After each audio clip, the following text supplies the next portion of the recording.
Oh, really? They wanted to know all the stuff that I was going to do, like after you've been on the job for like 2 weeks. And so there's really nothing substantive to say at that point anyway. There's a lot of that happens. Yeah.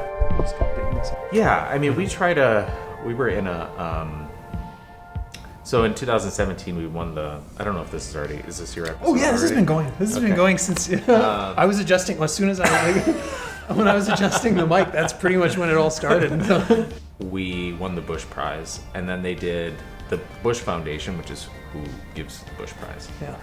Yeah, so we basically just talked about like openness to, like, hopefully here people are really open to just share regardless, you know what I'm saying? So like I realize that it's like can be like make you nervous or whatever to like in a group context. Oh yeah. But for the most part, ideally,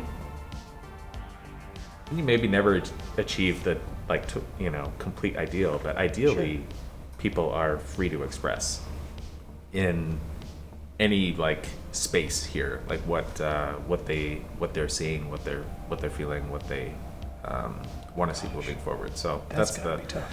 Yeah. So you're like just like constantly trying to create that. We're gonna hop on board. That's what I'm gonna do. Is all of this fragile? And stuff like that happens in museums. Oh yes. We're actually in the strategic plan. We're just at the beginning of a strategic plan process for the next 5 years. So that's how the decisions are made. So like you create, and ours is like, it's like really hyper detailed. It's probably like a 20-page document with work plans and goals and objectives and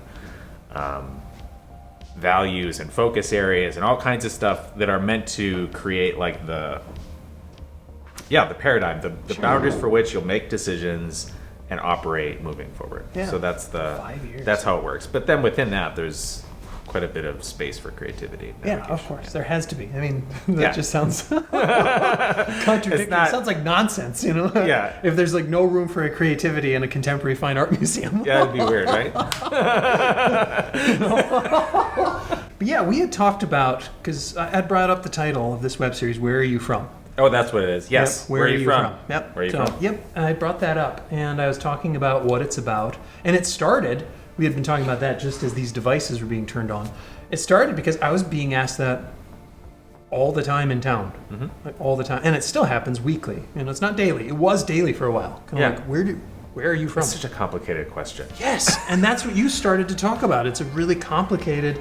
And it ought to be, yes. And so that's what I started this web series to do, to, I guess, start to peel back the answer, or I guess the different answers to that question. I thought, well, I'll just film 7 episodes, and I'll answer the question. And then it became really popular. People started watching it, and I was on Prairie Public on their main street, and I had been saying that in your office, and they were like, we got to cover this. Sure. This guy's doing something innovative. And it's like, I was just answering the question where I'm from. Because so many people keep asking me. I thought I'd just nip it in the bud. Yeah. And then people could refer to it. Sure. So I could say, check out this web series. I answered that question. All 50-some episodes. Oh, now. We'll eventually answer this question. Yes, eventually. Well, I thought I did answer it in the first season. As I did learn more and more, I did find that yes, there is a recipe that we can follow in our own lives to make certain that whatever it is that we are working on, or whatever it is that we are trying to do, does turn out well. The difference that I have is not immediately noticeable. Mm-hmm. You take a walk, people can notice, you walk differently than the majority of people. But for me, it takes a little while. They talk to me and then they're like, maybe it's just a little bit more nuanced and a little bit, so you got to like get to know you a little bit, and then when they get to know, I suppose that would make a significant difference. Yes, and so after a while, that's when they ask, where are you from? And that's how they begin to get to asking me, why are you different? Well, people, I think about representation a lot. Like people, there are a lot of really important and serious questions about how people are represented, right? Mm-hmm. How people who identify as Black are represented, how people who identify as Native American, or people who identify as gay, or all of these, the various like identity related things, but people with disabilities, are more or less invisible. Like, we don't even really have the conversation about how people with disabilities are represented because we are not. The only time I felt like I was probably how you feel all the time when people ask you this question was in graduate school, and I was in a class. We were talking about place, and we were just basically introducing ourselves by who we are and where we were from, right? Which, you know, people were doing this, and so I followed the trend. And I said, you know, I'm Andy Mouse. I'm originally from Dickinson, North Dakota, but lived here since 98 or whatever, 1998. And people were like, oh, you don't look like you're from Dickinson. I was like, well, what is someone from Dickinson supposed to look like? I'm sorry that I don't like fit the mold. You've been talking about paradigm. Like you're not in part of that paradigm. And I was like, you know, because I'm not a cowboy or whatever, you know, or I don't know, because there's this like sort of Westernness. Way you hold yourself, or ruggedness. Stoicism? Is that it? You're not stoic enough? I don't know. Yeah, I'm not stoic enough. Yeah. I don't wear a cowboy hat. Okay. I'm too artistic.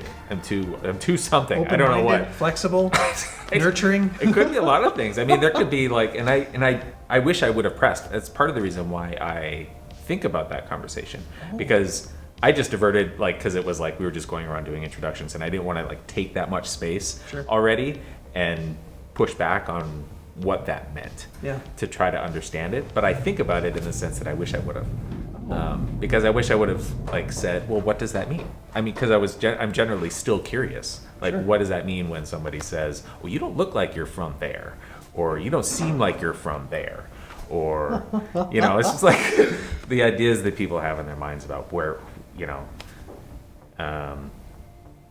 culture is like really a very real thing, but it's not a singular thing. No. So it's not like, you know, everyone in one place is like one thing, you know, and it's just weird to have to say that out loud because it's so obvious. But no, you were talking about how people think that artwork is from somewhere. You know, just because it's like, or they put it with. You know, the thing about museums, that the trickiest part is a lot of museums are organized in that way, where this is from that place, this is from that place. Just increasingly, an increasingly complicated thing to try to do. I would say the amount of cultural exchange has increased.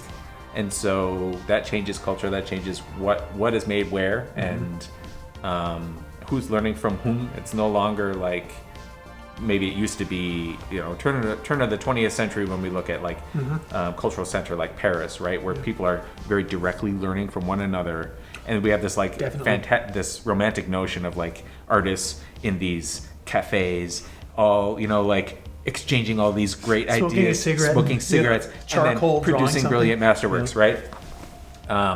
Well, now it's like whether we want to accept it or not, we are in a global society. To me, like, I think the value of artworks is all contextual, almost. It's all the person in the place that it was made, when it was made, how many there are. Well, that's part of it too, and like. I just, you know, what was it in response to?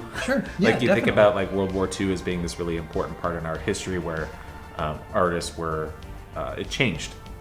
Changed mentalities, it changed artworks. Definitely. I think some of that is really interesting, and it is rooted in place, and you can, you know, teach, and hopefully as observers we can learn through those artworks.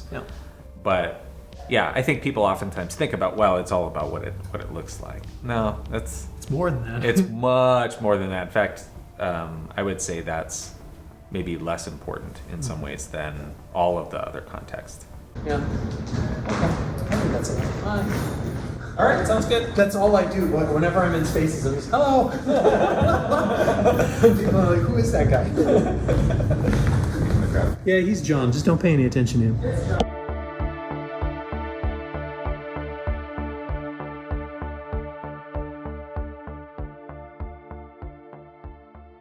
Speaking of creativity, you're sitting in a very creative chair, but it's probably not the most comfortable. It's really like made I'm out of supposed plastic. to. Yeah. So, But it looks very cool. how's it been? Yeah, there's definitely a form and function thing happening with Sure. with this particular chair.